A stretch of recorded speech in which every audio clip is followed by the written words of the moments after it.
Yang kemarin ada apa? Aisab dan seterusnya ya. Termasuk kalau yang Pak Rohani udah pernah ngisi belum? Belum ya? Belum, Pak.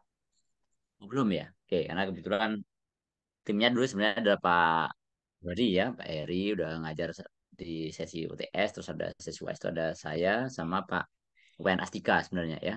Ya, Pak Wayan Astika karena beliau sedang sakit sekarang jadi digantikan oleh Pak Rohani sebenarnya begitu. Baik, cuma nggak tahu nih Pak Heri nggak menginfokan ya, jadi mau coba saya cek juga ke Pak Rohani ya, beliau juga nanti bisa gantian mengisi hingga waktunya kan tinggal pendek ya ini ya gitu. Oke, baik jadi di beberapa pertemuan sebelumnya ya di pertemuan sebelumnya sudah ada bahas sedikit tentang bagaimana sih pengendalian lingkungan greenhouse ya utamanya greenhouse gitu ya. Nah, jadi memang ada banyak hal yang kita perlu pertimbangkan ya ketika kita mengendalikan meskipun banyak aspeknya secara mendasarnya sudah disampaikan oleh Pak Heri saya sudah cukup lengkap ya. Cuma mungkin kemarin saya sampaikan, saya ulas sedikit tentang beberapa hal yang kita perlu pertimbangkan ketika kita ingin apa ya menjaga agar lingkungan di dalam greenhouse itu sesuai yang kita harapkan ya baik dari pemilihan strukturnya sampai bahannya ya sampai beberapa hal yang lain terkait dengan bagaimana menjaga suhu kelembapan ya dengan apa ventilasi baik yang alami maupun yang mekanik juga terkait dengan beberapa hal yang lain ya. Nah, kemarin di akhir diskusi kemarin saya nyinggung sedikit terkait dengan pencahayaan ya. Kemudian ada diskusi tentang artificial light dan seterusnya gitu ya. Jadi mungkin hari ini saya akan mengulang sedikit tentang cahaya dan mungkin ada sedikit tambahan ya karena mungkin saya kira di untuk yang budaya tanaman di greenhouse banyak singgung Pak Heri nanti kita akan sharing sedikit ya tentang bagaimana pencahayaan itu juga penting tidak hanya untuk tanaman ya karena topiknya tentang lingkungan biosistem jadi harusnya juga mencakup topik yang lain ya. Nah, kita coba akan bahas nanti bagaimana pencahayaan itu berpengaruh pada ternak ya, terutama untuk yang established itu untuk ini ya untuk apa? Untuk unggas ya, itu udah sangat established. Ini ada satu perusahaan dari Philips ya. Philips itu dia mengakuisisi ada perusahaan namanya Signify ya. Nah, itu kemarin sempat kita undang untuk kuliah tamu ya waktu itu sharing. Nggak tahu nih Jasmine pernah ikut nggak waktu itu waktu S1 ya. Dulu kalau salah seperti saya undang ada nggak tahu 1 atau 2 tahun yang lalu ya saya pernah undang atau ada yang pernah ikut nggak ya. Jadi itu ada satu topik menarik Ya, juga pernah, Pak. ternyata. Dari Hmm? Ya, pernah, Pak, dari Philips seperti itu. Oh, dari Philips ya. Nah, mungkin saya juga singgung sedikit nanti ya. Karena ada beberapa dari ada yang dari PP ada dari luar ya. Jadi mungkin kita mungkin agak mengulang yang sudah pernah ya nggak apa-apa. Nanti yang belum nanti biar tahu juga gitu ya. Baik, baik. Sebentar saya share. Hmm. Ini yang kemarin yang greenhouse kemarin ya yang saya share. Sebentar, share screen aja kalau gitu. Oke,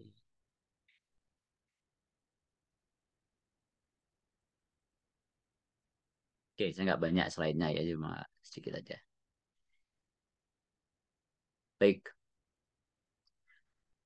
Di layarnya mudah-mudahan udah muncul ya. Jadi sekilas tentang apa plan factor ini saya sering sharing yang ini ya. Jadi salah satu yang mungkin ke depan akan sekarang jadi tren juga banyak orang mengembangkan itu ya memang di greenhouse dan factory gitu ya.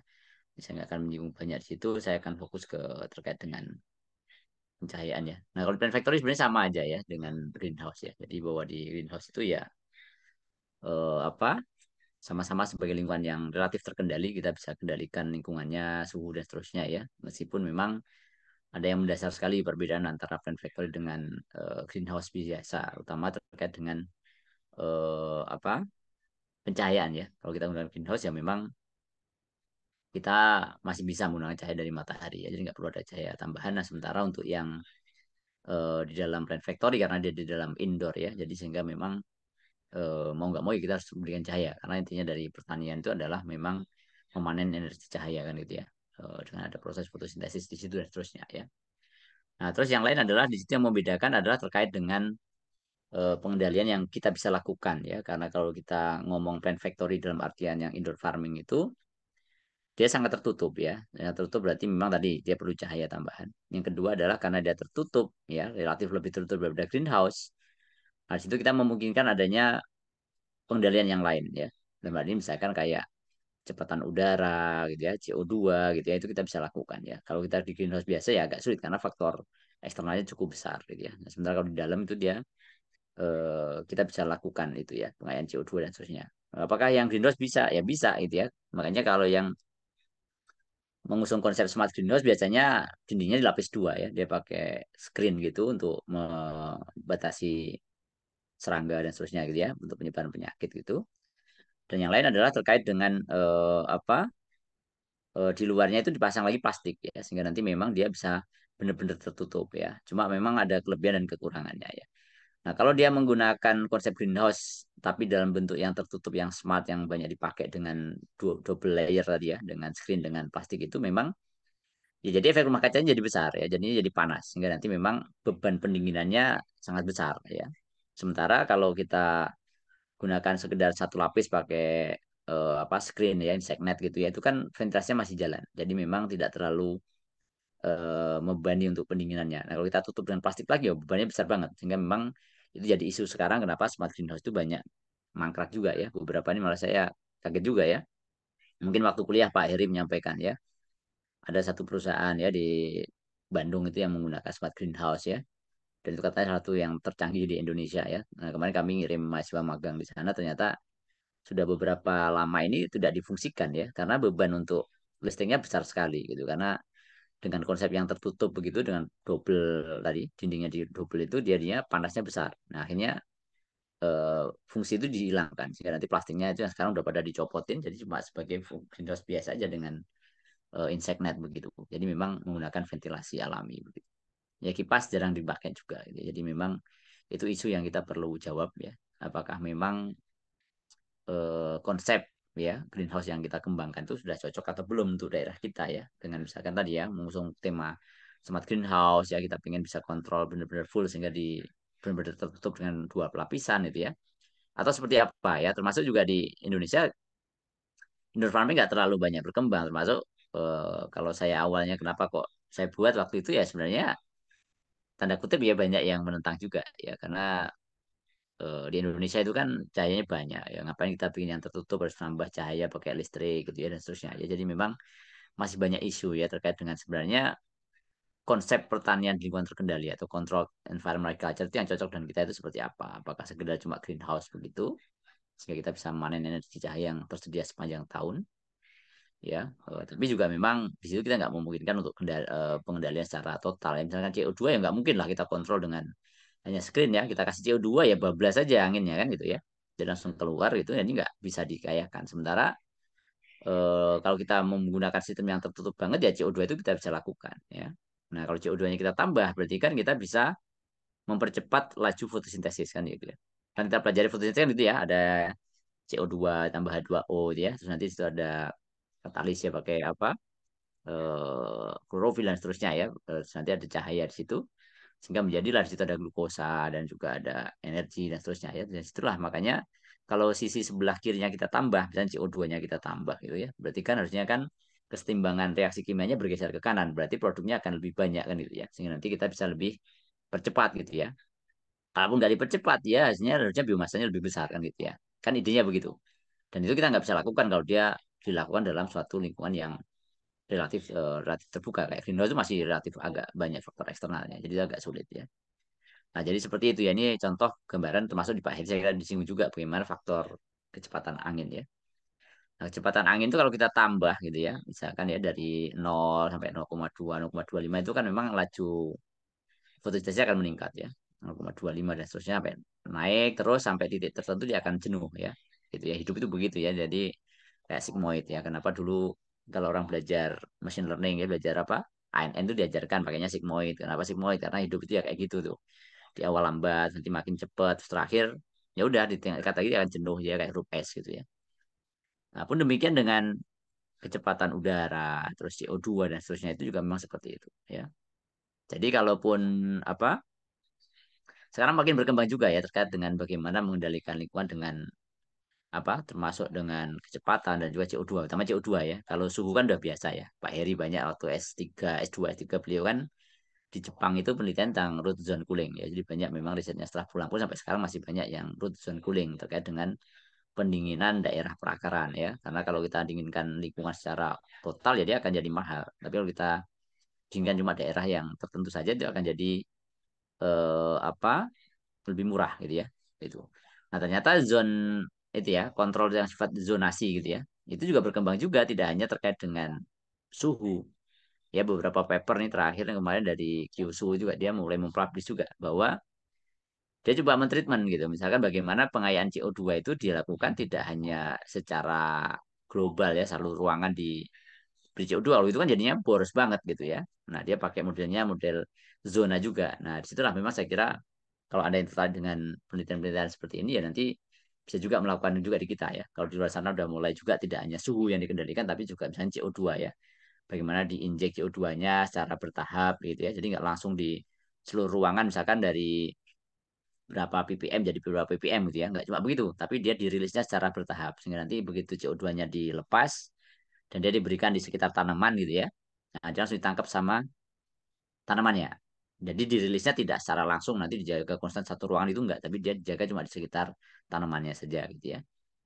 Jadi memang ada beberapa model seperti itu. Jadi dia pakai selang-selang gitu nanti dia dialirkan di sekitar tanaman aja gitu ya.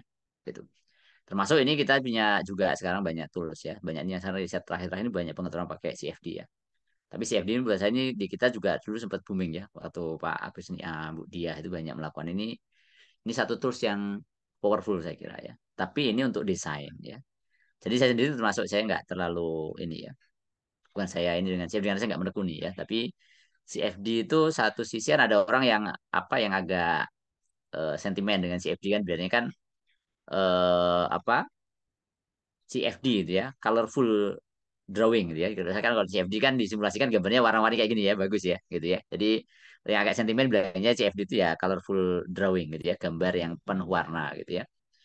Ya, tapi itu adalah suatu yang tools yang powerful juga gitu ya, bahwa konsepnya adalah desain ya. Saya sendiri pun juga ya saya berusaha untuk objektif lah ya. Dalam konteks yang Anda mendesain itu kan itu suatu yang memang barangnya belum ada ya. Kalau Anda belum ada, Anda kan cuma pakai simulasi saja. Tentu itu jauh lebih murah dibanding Anda bikin prototipenya itu Anda ukur kan lebih ribet gitu ya. Tapi kalau misalkan barangnya sudah ada, udah dibangun ya, ngapain Anda simulasikan? Nanti ukur aja selesai kan gitu ya. Nah, saya sih agak alirannya agak ke sana. Jadi kalau memang sudah ada barangnya itu ya Anda nggak usah simulasikan ya. Anda ukur aja kan langsung ketemu ya. Kecuali mau Anda melakukan modifikasi atau seterusnya. Jadi dalam konteks desain itu Anda bisa gunakan CFD untuk bisa tahu distribusinya seperti apa. Nanti pengendalian lingkungannya yang Anda bisa lakukan itu bisa lebih efisien. Termasuk tadi ya zonasi untuk yang baik yang cooling maupun untuk yang penerapan CO2 itu udah banyak orang melakukan simulasi-simulasi CFD ya. Itu menjadi satu yang tools yang menarik ya saya kira itu kalau Anda bisa lakukan lebih murah. Nah, begitu Anda proven di simulasinya baru nanti dan Anda yakin teknologi apa desainnya udah bagus baru Anda buat. Nah, nanti Anda cek performanya seperti apa ya. Jadi itu menjadi satu yang menarik. Baik. Nah, sekarang saya hari ini sebenarnya mau ngomong tentang cahaya aja sebenarnya gitu ya. Jadi saya singgung lagi kemarin cahaya itu ada banyak aspek ya. Setidaknya itu ada tiga ya. Ada namanya quality, ada namanya quantity ya dan juga ada durasinya ya. Gitu. Nah, ini dari ini slide ini saya dari Sherpa ya waktu itu dia kuliah tamu dia sharing ini ya. Jadi terkait dengan cahaya itu ada banyak ini punya 6 ya. Meskipun sebenarnya beberapa ya sama lah ya. Jadi yang namanya quality ya. Ketika kita ngomong quality itu terkait dengan spektrumnya ya. Seperti kita lihat namanya spektrum cahaya itu kan ya cahaya tanpa itu ya Magic Webinu gitu ya. Terus terkait dengan foto periodnya ya, berapa lama dia diberikan. Nah, itu akan mengaruh ya beberapa fisiologi tanaman itu akan dipengaruhi oleh foto period ya. Oke. Jadi kalau ada beberapa ya fungsi yang dia akan dipengaruhi oleh fotoperiod ya terkait dengan apa fisiologinya ya. Ada tanaman yang hari panjang, hari pendek mungkin ada pernah belajar ya. Nah, ketika hari panjang, hari pendek dia mendetek gitu ya. Kan ada apa fotoreseptor ya di tanaman itu dia bisa mendeteksi ini harinya panjang apa pendek. Ketika dia pendek, panjang kan dia merespon dari kondisi lingkungannya ya. Sehingga nanti dia tahu nih, oh kalau misalkan contoh krisan ya saya singgung ya. Krisan itu kan dia kalau di harinya panjang ya dia generatif itu harinya pendek dia jangan langsung vegetatif ya kalau panjang ya kalau pendek dia generatif jadi kalau eh, Anda pengen tanamannya itu bagus-bagus ya Anda di awal Anda kasih lampu dulu gitu ya sehingga nanti dia merasa ini fasenya adalah fase vegetatif sehingga dia perlu untuk menjaga tumbuh vegetatif aja nggak ada bunganya ya tanamannya makin tinggi, daunnya makin banyak dan seterusnya ya. Nah, begitu Anda sudah mencapai ketinggian tertentu, baru Anda matikan tuh lampunya. Sehingga nanti tanamannya mendetek, oh ini sudah fasenya fase generatif nih, bunganya baru muncul. Sehingga Anda bisa peroleh tanaman ya dengan ketinggian yang Anda inginkan, grade-nya Anda bisa dapat gitu ya. Sehingga Anda bisa jaga dari sisi tadi penjualan ya harganya dengan grade yang bagus ya, harganya juga bagus ya.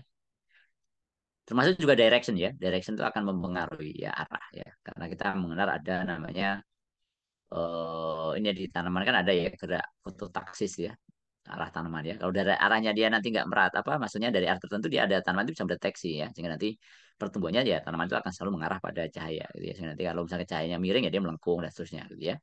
Nah mungkin nanti ke depan bisa juga nih dengan mengatur cahaya ini bisa ngatur tuh.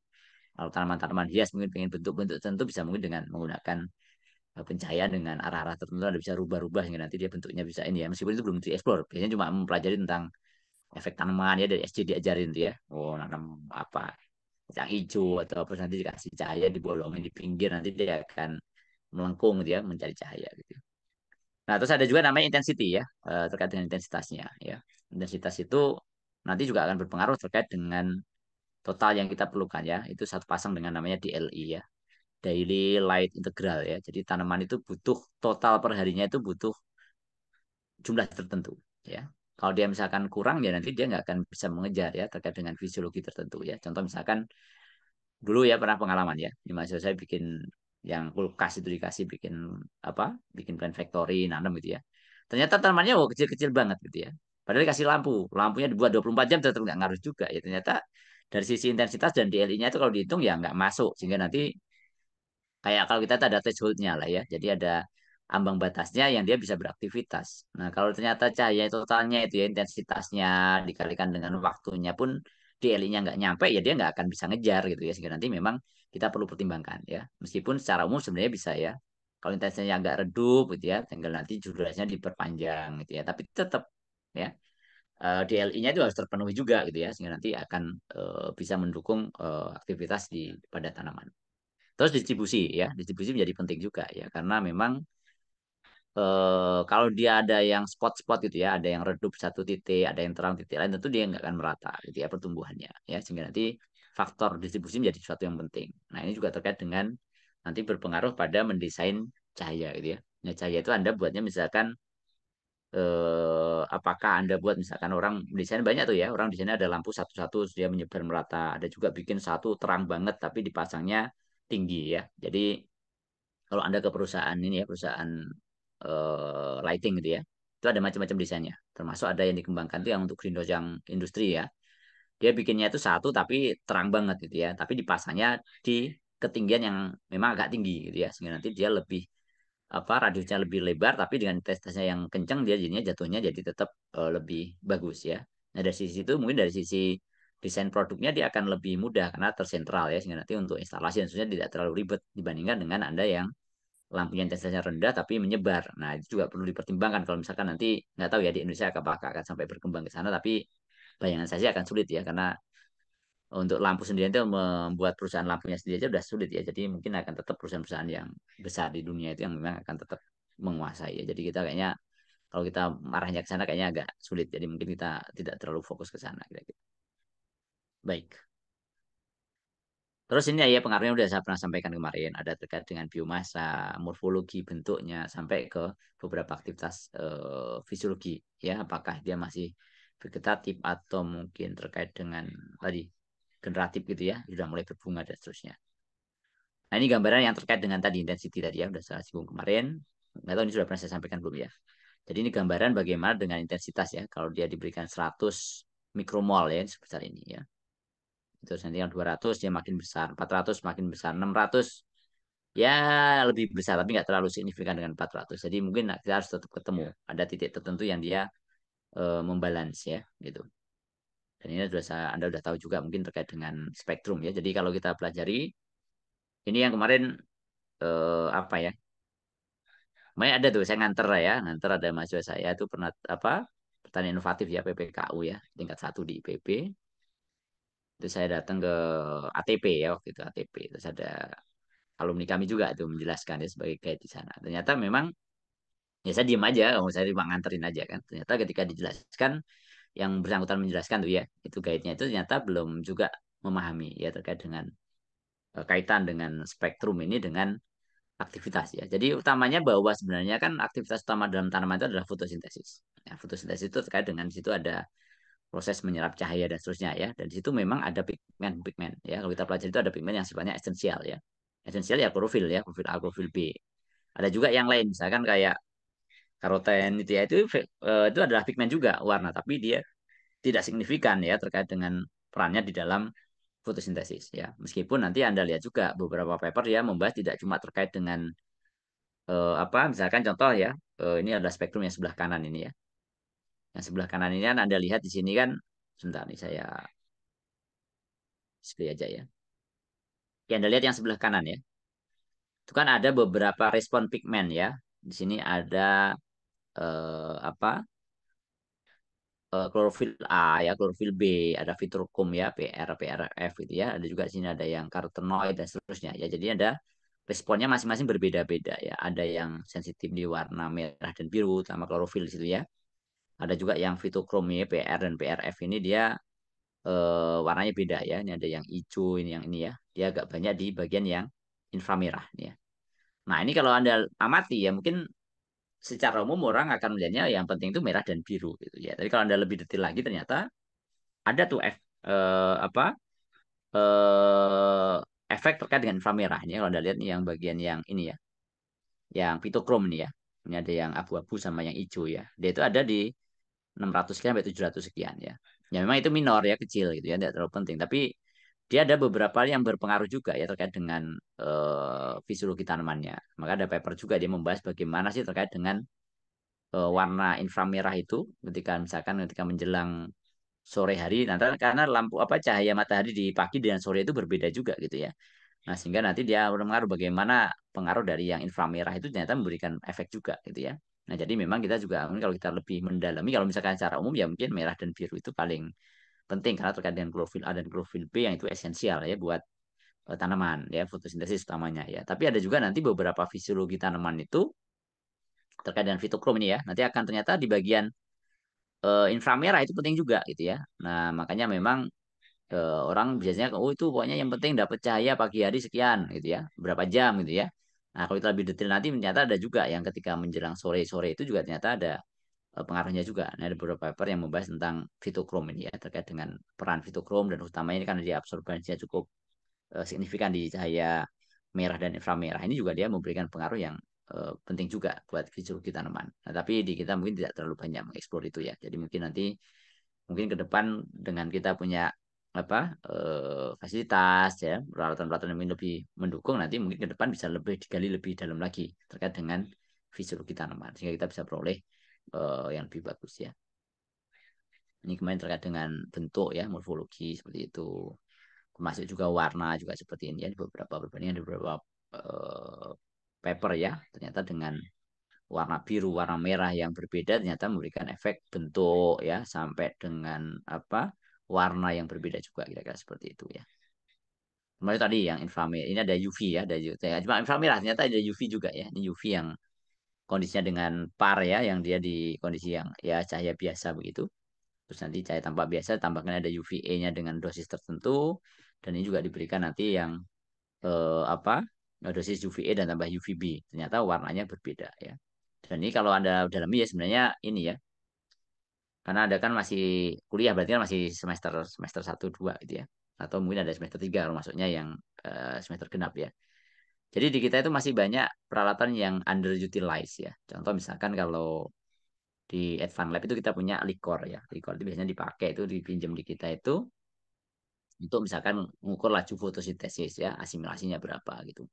Nah, ternyata kalau kita eksplor lebih jauh gitu ya, sebenarnya peralatan itu kita bisa sampai mengecek ya, sampai bagaimana terkait dengan stomatanya dan seterusnya. Itu kita bisa secara tidak langsung kita bisa mengukur juga. Nah, jadi mungkin nanti yang dari Anda kan cukup banyak nih ada sekian belas orang kan, nanti ada banyak yang lagi ngetren sekarang di bidang greenhouse, hidroponik itu banyak riset S2, S3 itu banyak. Jadi mungkin nanti Anda bisa juga mengeksplor bagaimana terkait dengan tadi ya penggunaan-penggunaan peralatan yang ada di kita ya. Seperti misalkan ada likor itu ya itu di explore lebih jauh Anda bisa sampai ngecek sampai ke bagaimana aktivitas tomatanya ya. Apalagi kalau misalkan Anda pakai misalkan ya sekarang gampang juga ya pakai digital apa mikroskop itu ya yang kamera sampai pemeriksaan 1.000 kali kan Anda bisa mengamatin tuh ya sampai bukan stomatanya dan seterusnya. Jadi mungkin eksplorasinya lebih jauh lagi terkait dengan ke fisiologi tanamannya dan bagaimana faktor lingkungan itu berpengaruh ke sana. Nah, mungkin nanti dari Anda mungkin ada yang bisa mengeksplor ke sana ya. Jadi banyak peralatan yang di kita ada tapi masih underutilized ya. Jadi penggunaannya masih di bawah dari kemampuan yang semestinya bisa digunakan ya. Kira-kira begitu. Oke. Ini kemarin saya coba juga terkait dengan bagaimana isu penggunaan energi ya. Oh, ada yang di dimmer, ada diredupkan, ada juga yang di model di selang-seling ya, merah terkait dengan durasi dan ini totalnya tetap sama. Ini contoh kasus ini ya. Saya nyoba ini ada mahasiswa saya satu itu nge-explore bagaimana kalau kita belikan cahaya ya. Ini ada yang apa yang kontrolnya ini ya. Ini ada yang kita nyalakan 24 jam terus-menerus gitu ya. Terus ada yang kita nyalakan cuma 18 jam ya. Nah, 18 jam itu ada juga yang kita nyalakan cuma 12 jam ya. Ternyata dengan durasi yang berbeda emang berbeda gitu ya. Ada 3 grup kelihatan ya. Yang biru ini 24 jam nyala terus gitu ya. Yang tengah-tengah ini ada yang cuma totalnya 18 jam nyalanya, 6 jamnya mati. Terusnya ada yang 12 jam. Memang dari sisi total biomasanya ya paling tinggi yang 24 jam. Meskipun ini masih perlu dieksplor ya. Karena tanaman kan ada reaksi gelap, ada reaksi terang ya. Jadi mungkin ada beberapa tanaman yang nggak bisa juga dipaksa 24 jam nyala terus. Atau mungkin ada komposisi yang optimumnya berapa kita bisa temukan.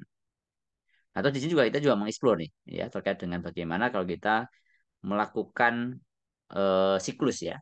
Totalnya tetap 18 jam, tapi kita berikan siklus yang berbeda ya. Ada yang kita berikan 18 jam nyala, 6 jam mati, ada yang begitu ya. Ada yang kita buat 9 jam nyala, terus ada 3 jam mati, 9 jam nyala, 3 jam mati, ya dua siklus. Atau kita buat juga ada yang tiga siklus ya, 6 jam nyala, 2 jam mati, 6 jam nyala, 2 jam mati. Jadi dalam satu hari itu ada tiga siklus gitu ya kira-kira. Nah ternyata memang ada pengaruhnya ya, sedikit ada pengaruhnya di situ bahwa dia ternyata meskipun di antara mereka tidak terlalu tidak signifikan sebenarnya. Tapi kalau kita bisa eksplor beberapa riset juga mengatakan itu hasilnya juga cukup bagus ya. Dan kalau kita lihat apa dari sisi penggunaan energi gitu ya. Ya ini ternyata di sini sebentar ini energinya ya. Energi kita lihat tentu yang paling ini yang paling rendah ya. Kalau yang sama-sama 18 jam jadi akan sama. Tapi dari sisi bobot pemakaian energi per gramnya ya. Kalau misalnya kita gunakan 1 kWh, dia menghasilkan berapa gram itu ternyata yang siklus ini memberikan efek yang berbeda nih ya.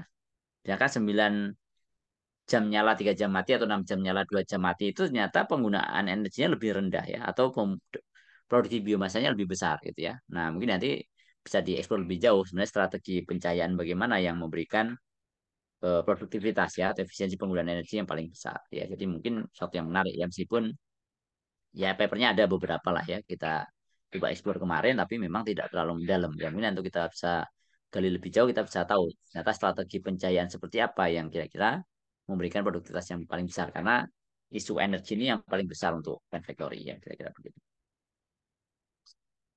Ini udah kemarin ini yang pembungaan ya sebagai contoh saja nih kemarin sudah nggak tahu udah pernah share belum ya.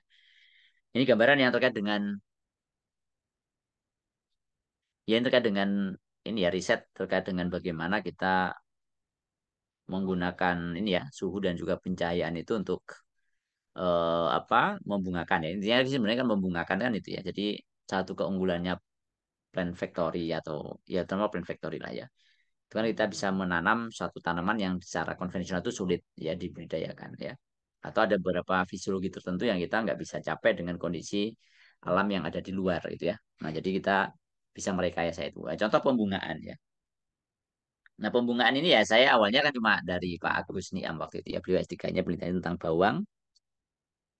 Ternyata di bawang itu ada yang menarik ya. Kalau biasanya orang nanam pakai umbi itu agak ribet gitu ya. 1 hektarnya butuh 1,2 sampai 1,5 ton ya, 1,2 ton lah.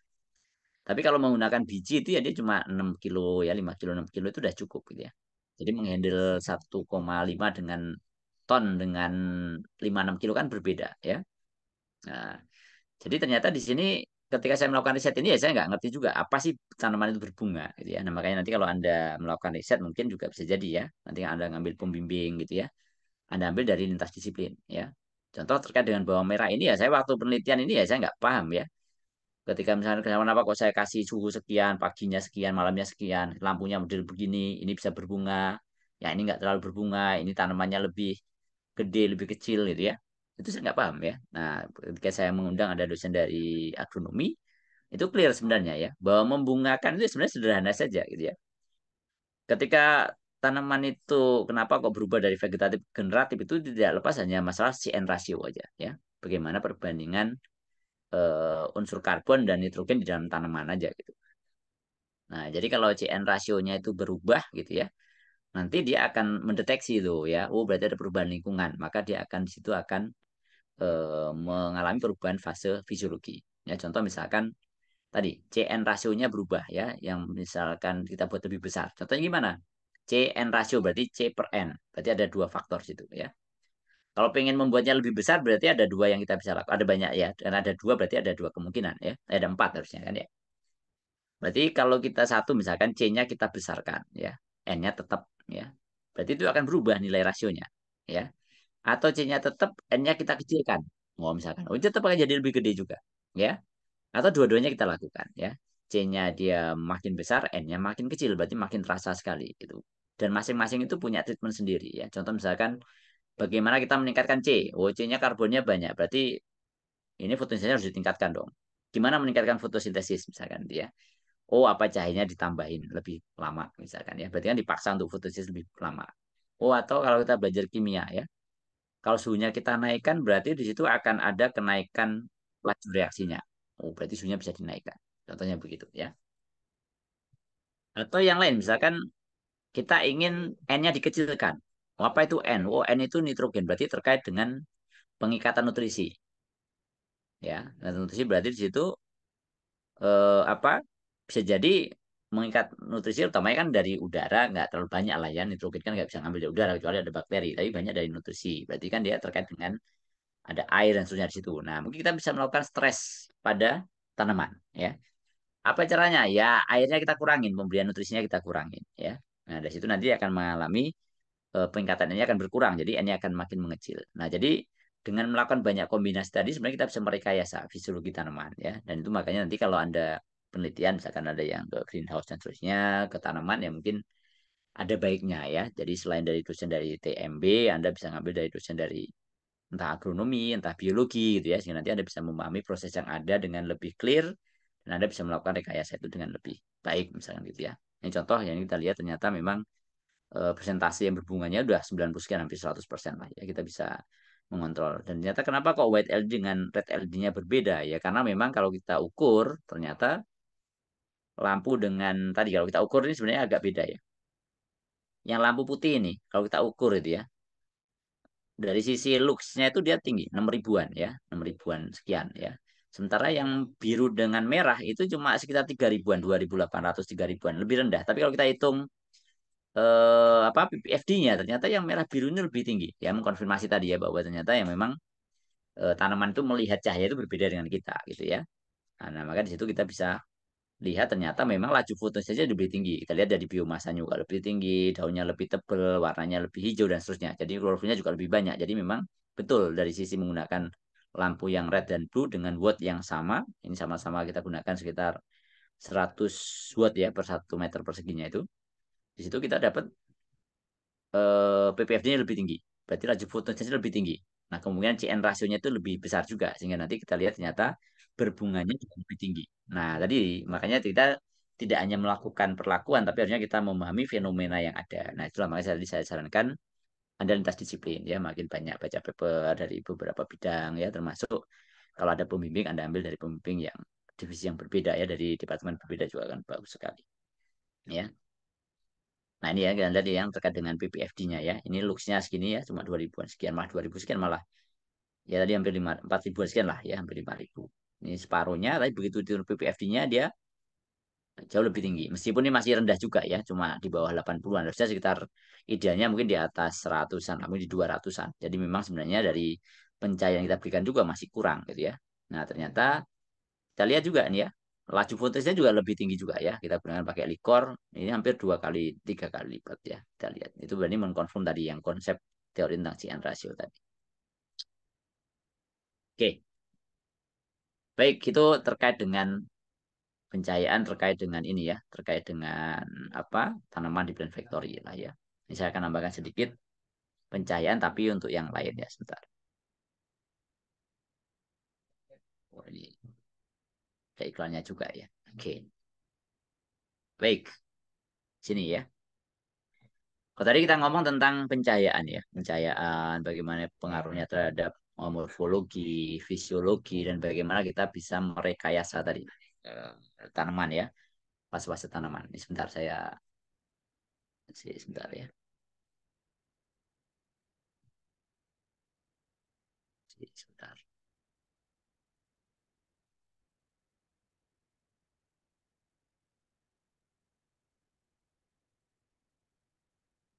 Oke, baik saya lanjutkan ya.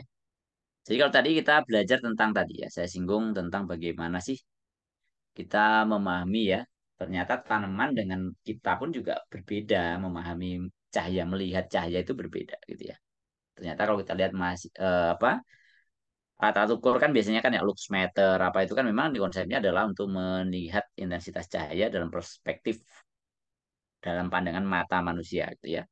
Nah sementara di untuk tanaman ya dia mengukurnya dengan respon tanamannya itu berbeda, makanya diukurnya dalam bentuk par atau ppfd-nya gitu ya. Gitu. Nah, ternyata karena kita ngomong lingkungan biosistem ya berarti nggak cuma untuk tanaman, harusnya untuk ternak juga ya. Karena satu bagian dari pertanian kan ya peternakan perikanan begitu ya. Nah, ternyata untuk cahaya itu dia direspon secara berbeda juga oleh ternak ya. Ini kalau kita lihat ini adalah cahaya ya spektrum elektromagnetik ya dari apa sinar kosmis ya sampai di sini ada radio dan seterusnya ya. Dan kita di tengahnya ada namanya visible light atau cahaya tampak yang kita bisa lihat gitu ya. Terus di sini ada UV sebelah kiri, ada juga inframerah di sebelah kanan. Ini yang inframerah ini banyak kita gunakan untuk instrumentasi dan seterusnya ya kita gunakan ya. Oke. Baik, jadi kenapa kok responnya tanaman itu apa tanaman manusia dan hewan itu berbeda karena cara hardware-nya juga berbeda gitu ya. Jadi misalkan di sini kita lihat ada ternyata kalau manusia itu ya lebih ke retinal perception ya. Jadi di situ memang di mata itu kan ada namanya retina ya. Bayangan ini sampai di situ dan di situ akan ditangkap oleh beberapa apa fotopigmen ya. Ada bagian mata kita itu yang sensitif dengan bagian penerimanya dia reseptornya itu ada bagian yang memang dia sensitif dengan warna-warna tertentu karena ada pigmen-pigmen tertentu ya. Ini ada rhodopsin ya, itu bentuknya dari selnya sel batang gitu ya. Ada iodopsin itu pada sel-sel kerucut ya, sehingga nanti kenapa kalau kita melihat misalkan di gelap, kalau diajar di SMP kan gitu ya. Oh kalau kita lagi di gelap, kenapa kok dia matanya belalak ya, karena cahayanya kurang jadi ditangkap. Dan kenapa kok di situ yang berperan mana? Ternyata sel-sel yang berbentuknya kerucut ya. Kalau misalkan terkait dengan cahaya di terang gitu ya, pada warna banyak itu yang mungkin akan kelihatan lebih karena batang gitu ya, misalnya begitu. Ya, ada juga yang lain melanopsin dan seterusnya ya. Nah, tapi di bagian ternak ya, unggas ya. Ini dia punya yang lain ya, ada pineal reception, ada juga yang hipotalamik ya. Jadi bagian otaknya itu dia di situ ada juga yang dia berfungsi sebagai fotoreseptor ya. Jadi itu ada suatu yang memang berbeda antara struktur ya, mata maupun otak dari unggas ayam gitu ya dengan kita. Jadi memang sehingga nanti dia merespon cahayanya juga akan berbeda ya.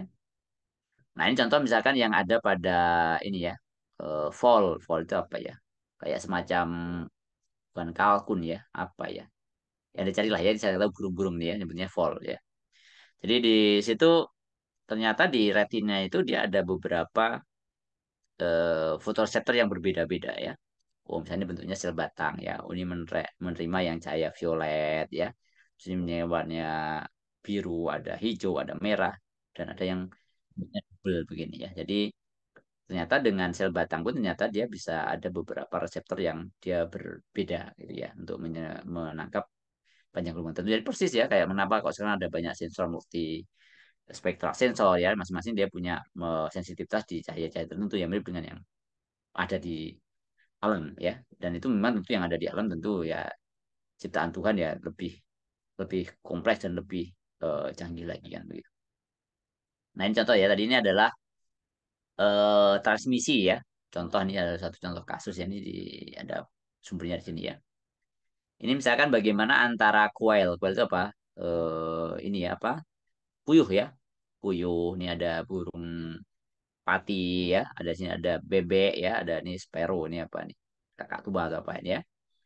Nah, di sini kita lihat ternyata memang untuk masing-masing cahaya itu dia bahkan sesama unggas pun dia punya respon yang berbeda-beda ya. Wow, viral transmisinya sampai 0,13, 0,18. Sementara untuk burung merpati sampai 0,275 ini sekian kali lipat dibandingkan yang lain ya. Terus biru juga sama ya. Ada yang lebih tinggi, ada yang kurang lebih hampir sama ya. Di green juga sama, beda ya.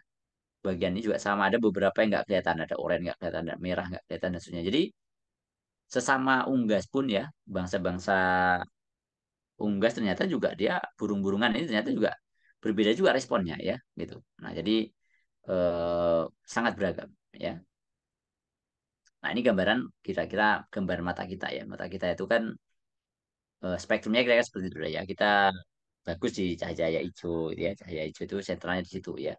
Ya, memang kita responnya seperti itu dan kebetulan memang yang di alam ini yang paling banyak ya yang apa dibuatnya adalah hijau ya. Jadi daun-daunan dan sebagainya memang banyak hijau karena dia banyak menyerap banyak lubang yang lain dan mematukan yang hijau dan itu cocok memang desainnya dengan kita. Jadi harusnya memang yang membuat kita nyaman itu ya memang lingkungan yang banyak hijaunya karena mata kita itu memang didesainnya begitu ya. Jadi makanya nggak aneh ya kalau orang itu jalan ya masuk digambarkan ya di surga itu banyak sana taman-taman dan sebagainya. Ya memang ya mata kita itu desainnya begitu ya. Apakah nanti apa sama ya urusan itu urusan lain dan alam ya. Tapi kita selalu melihat bahwa suatu lingkungan yang nyaman yang asli itu ya hijau dan sebagainya. Karena memang desain mata kita itu seperti itu ya.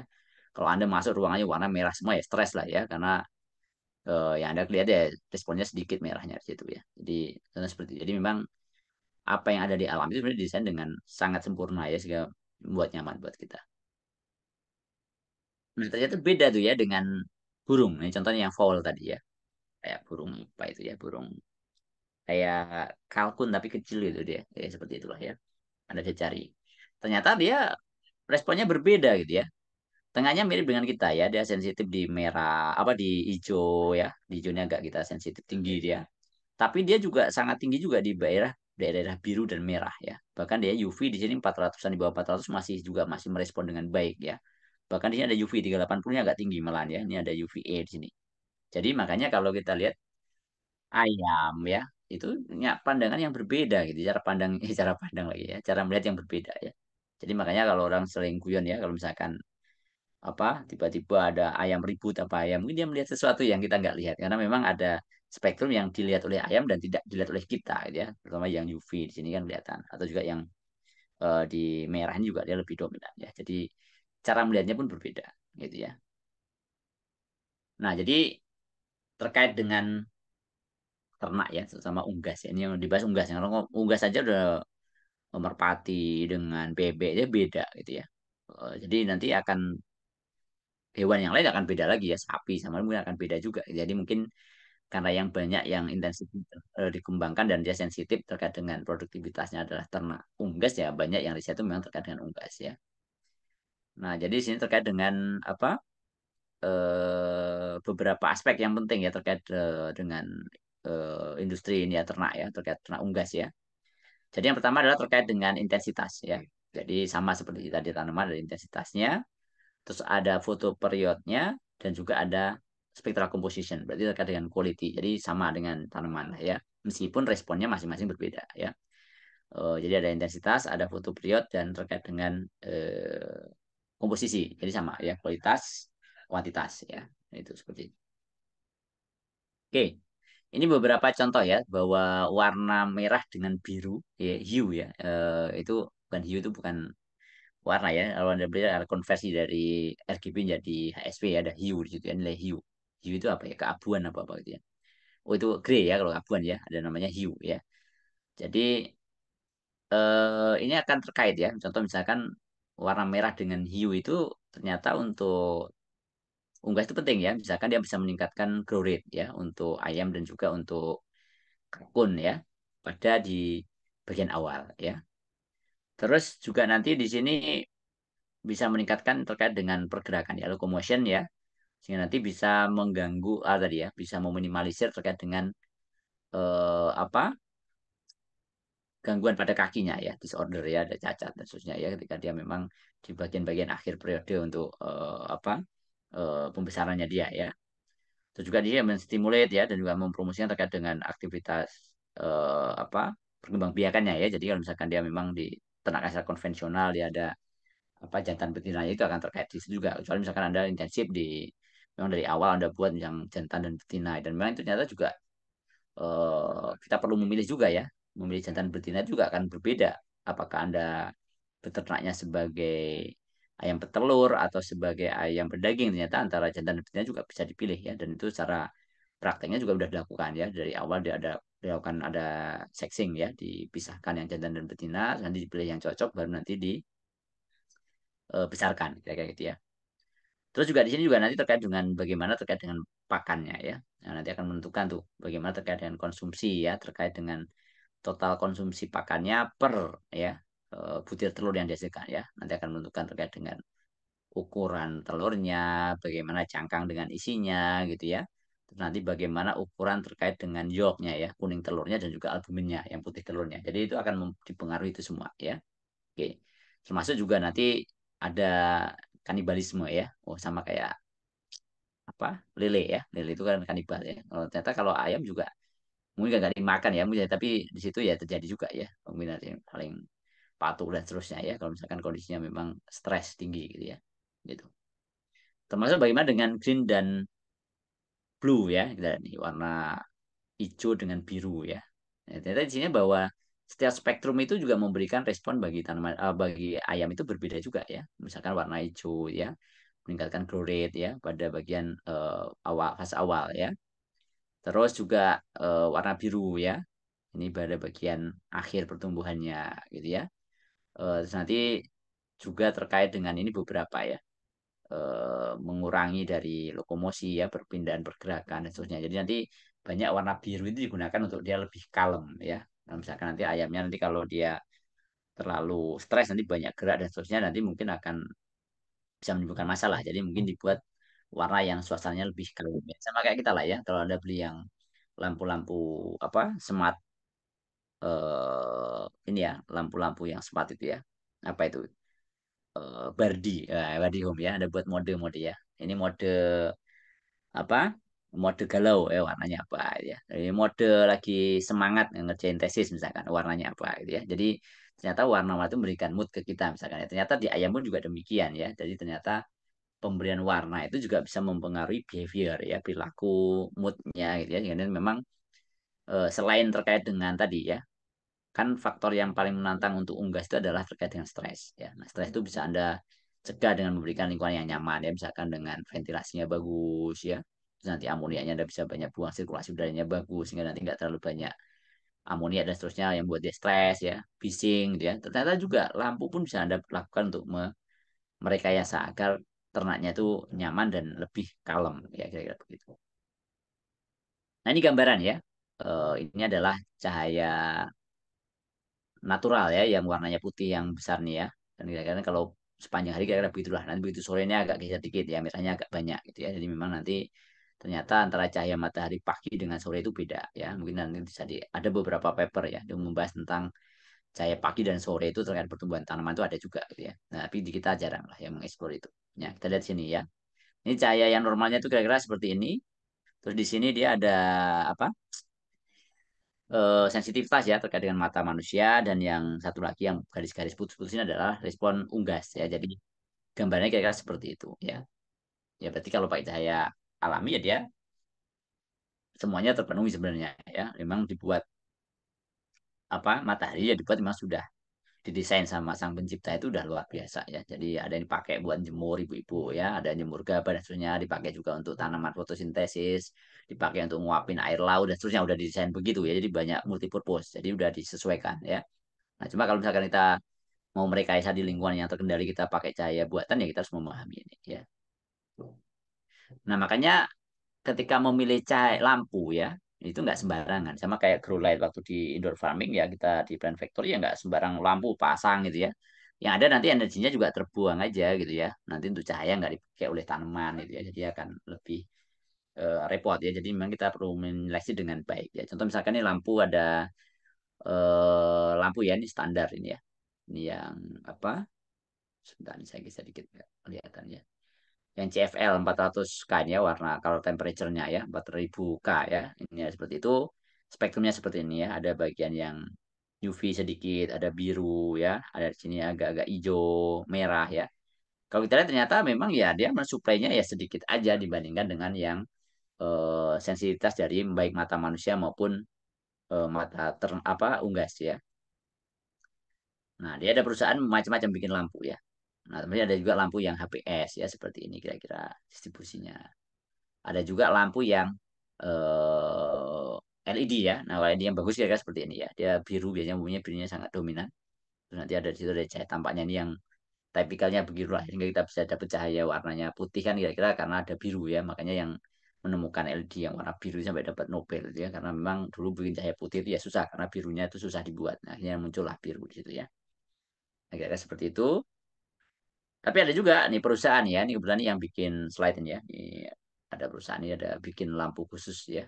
Oh, agresif gitu ya.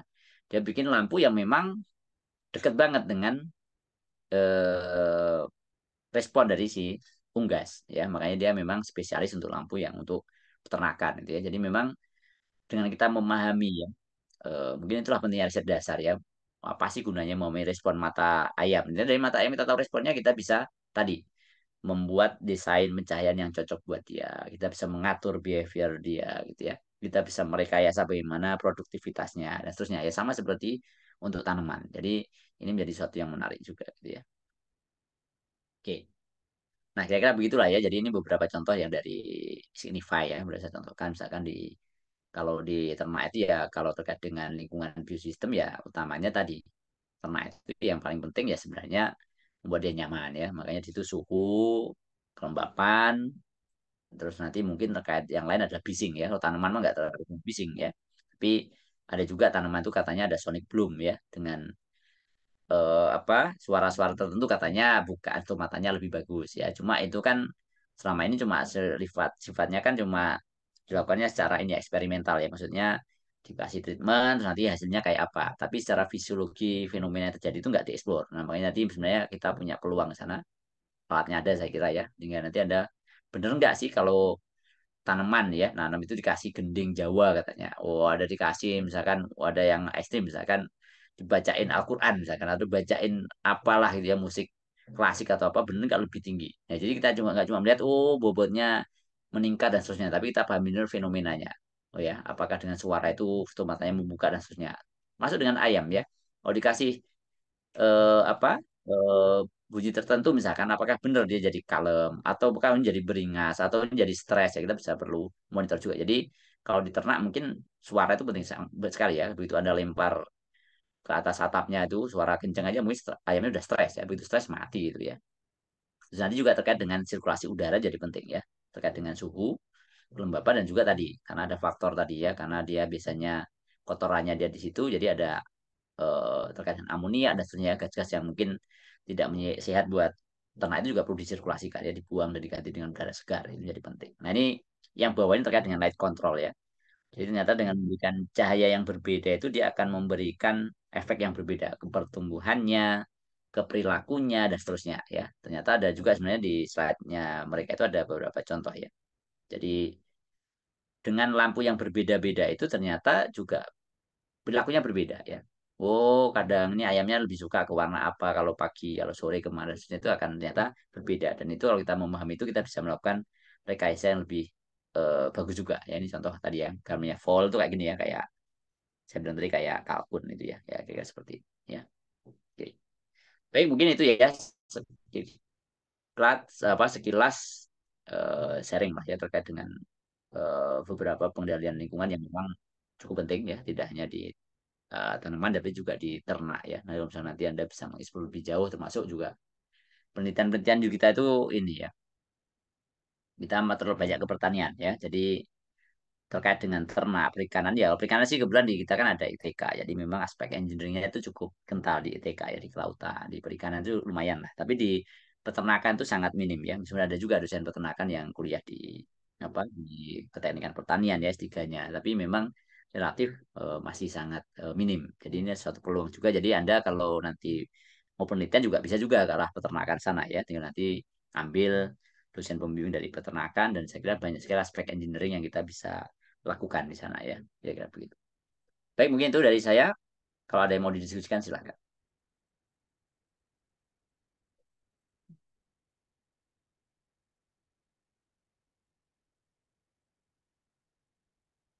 Ada pertanyaan? Ada yang mau dikomentari atau mau didiskusikan? Ya. Jadi kadang-kadang gitu ya, kita ngomongnya kadang kan saya di Fateta Pak, TPB, ngomongnya pertanian. Biasanya kan enggak ya, pertanian kan kita selalu ngomongnya kita kan pertanian dalam arti luas ya makanya orang IPB itu kalau dibilang masa IPB itu Institut Perbankan Bogor ya kayak nggak terima kan oh bank itu bagian dari pertanian juga gitu ya mau bank aja pertanian masa peternakan enggak gitu ya perikanan juga harusnya masuk juga gitu ya nah jadi jangan ragu-ragu Anda risetnya ke sana juga gitu ya. Mm. Ada pertanyaan nggak ada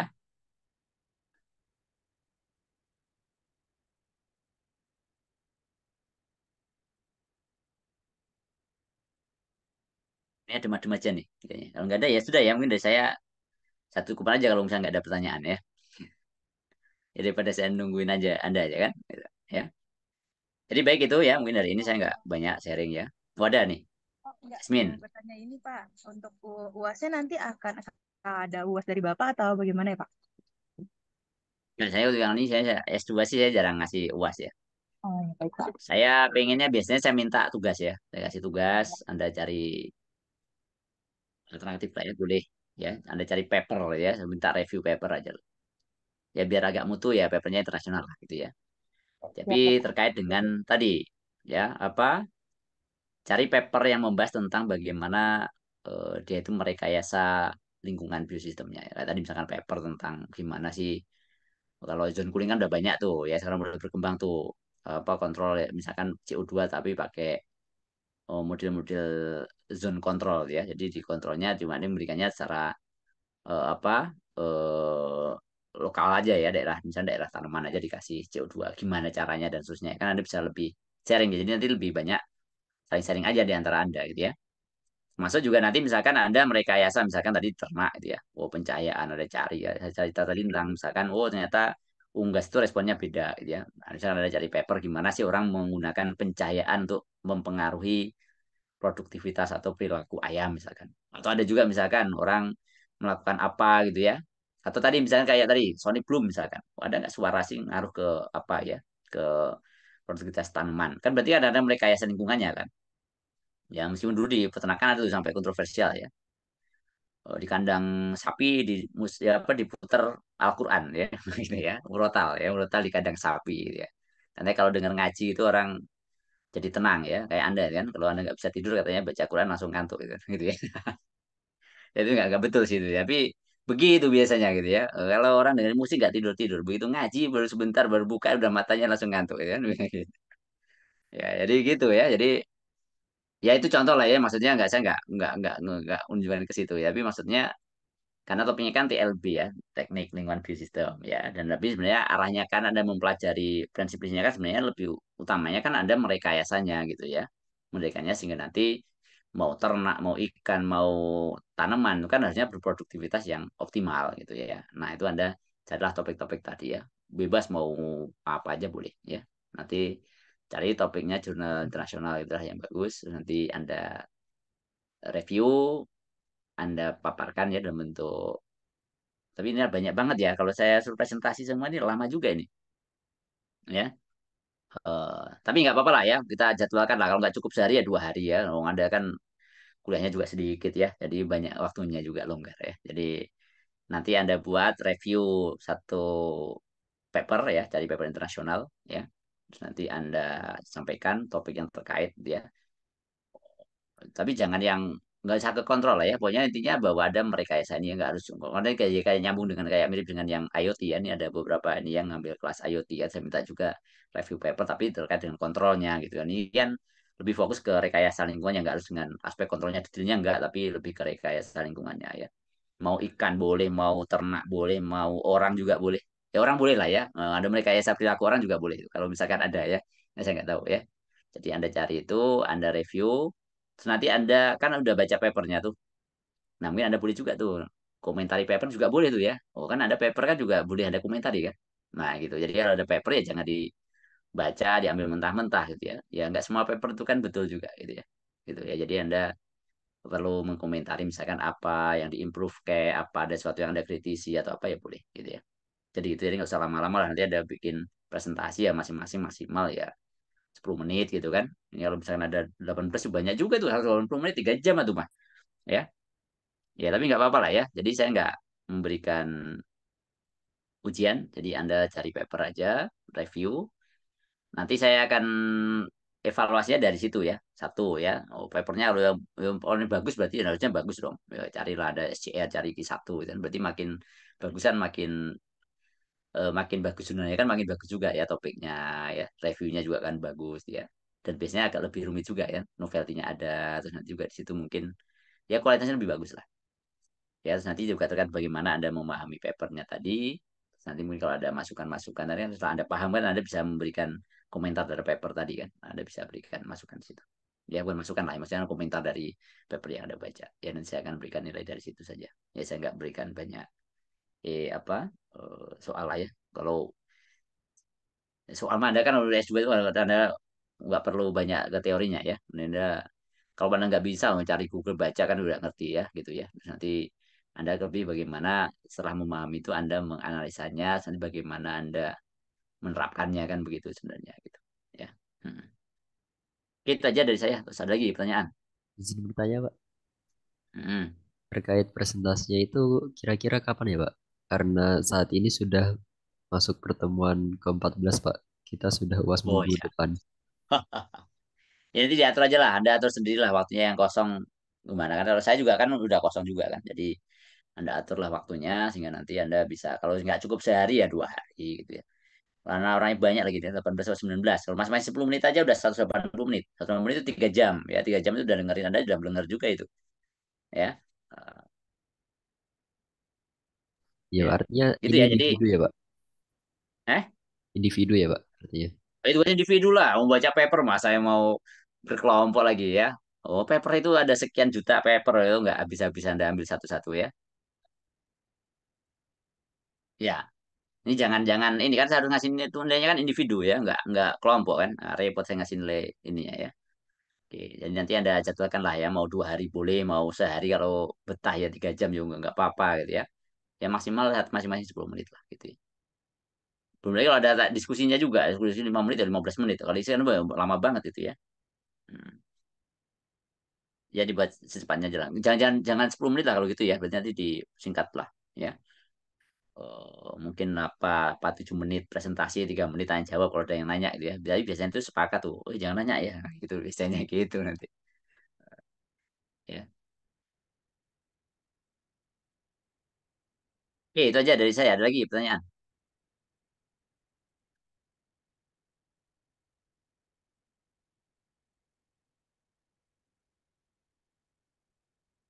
Cukup? Ini udah adem-adem semua nih ya. Oke, baik kalau nggak ada mungkin dari saya itu saja ya untuk kali ini. Terus nanti saya kontak dengan Pak Rohani ya karena ini kebetulan harusnya dikomunikasikan ya karena kebetulan kan ada 3 dosen ya harusnya ya dan memang ada pergantian ya dari Pak Wen Astika ke Pak Rohani mungkin nggak tahu dari Pak Herinya sudah mengkomunikasikan belum nanti saya coba saya cek ke Pak siapa Pak Rohani ya untuk nanti bisa mengisi juga beberapa topik yang nggak apa-apa lah agak-agak molor sedikit kan lainnya masuknya kan masih di awal Januari kan. Berarti nanti cuma biasanya kalau yang pasca itu biasanya udah ribut itu agak ribet tuh jadwalnya ya ada yang pulang kampung lah inilah nah itu yang agak repot tuh ya apalagi yang misalkan yang masuknya semester genap ini cuma sudah semester 7 ya semester ketiga ya jadi sudah penelitian lah dan inilah itulah ya biasanya gitu ya tapi nggak apa-apa nanti kita atur aja sebelum apa deadline untuk masukkan nilai semua nilainya sudah masuk saya kira begitu ya oke atau nggak usah presentasi Karena udah banyak orang nih, 19 orang nih. Meskipun saya sebenarnya lebih senang presentasi ya, biar nanti semuanya dengar, saling tahu gitu ya. Kalau tulis sendiri kan nanti yang tahu ya Anda doang gitu ya. Nah, kalau misalkan dengan presentasi itu bisa saling belajar, jadi wawasannya makin luas. Itu ada kelebihannya di situ. Ya udah di presentasi aja, tapi misalkan satu orang ya jangan 10 menit lah ya, mungkin 7-8 menit gitu ya. Terus nanti di 3 menit kalau nanya bolehlah 3 menit, satu dua orang nanya gitu, atau mungkin 3 menitnya dikumpulkan di akhir, nanti bisa agak panjang gitu kan, nggak semuanya ditanyakan gitu kan ya, jadi nanti dikumpulkan bisa juga ya. Jadi sebenarnya lebih prefer yang presentasi aja lah ya, jangan nulis paper sendiri, review masing-masing kan nanti dibaca sendiri gitu ya, bisa jadi nggak saling tahu ya. Kalau presentasi itu bisa saling belajar kira-kira begitu. Oke, itu ya, nanti tolong diatur untuk presentasinya. Itu dari saya, mungkin nilainya dari itu aja, presentasi review paper aja. Oke, stress ya. Oke. Baik, nanti penilaiannya tadi saya singgung. Yang pertama terkait dengan papernya ya. Berarti terkait dengan kualitasnya. Jadi papernya yang bagus ya makin bagus. Dan juga terkait dengan presentasinya ya. Slide-nya ada presentasinya kayak apa. Dan juga terkait dengan penguasaan materinya ya. Oke. Baik, itu aja dari saya. Mungkin kita cukupkan ya untuk kuliah hari ini. Terima kasih. Mungkin sudah mulai bisa siapkan ya. Browsing-browsing cari paper yang terkait ya. Jadi nggak usah fokus ke kontrol apa itu enggak gitu ya, tapi lebih ke rekayasa lingkungan biosistemnya ya. Mau dia suhu udara apa kayak terserah ya, boleh ya. Jadi fokusnya ke sana ya. Bebas apa aja, mau orang, mau tanaman, mau ikan, mau ternak, mau apa boleh ya. Mikroba pun boleh. Kalau misalkan ada mau rekayasa, ini bioreaktor Pak, saya rekayasa biar lebih optimal ya, boleh juga ya. Ya, oke. Baik begitu, saya akhiri. Makasih. Assalamualaikum warahmatullahi wabarakatuh. Waalaikumsalam warahmatullahi wabarakatuh. Waalaikumsalam Makasih warahmatullahi Bapak. wabarakatuh. Makasih, Pak. Makasih, Pak.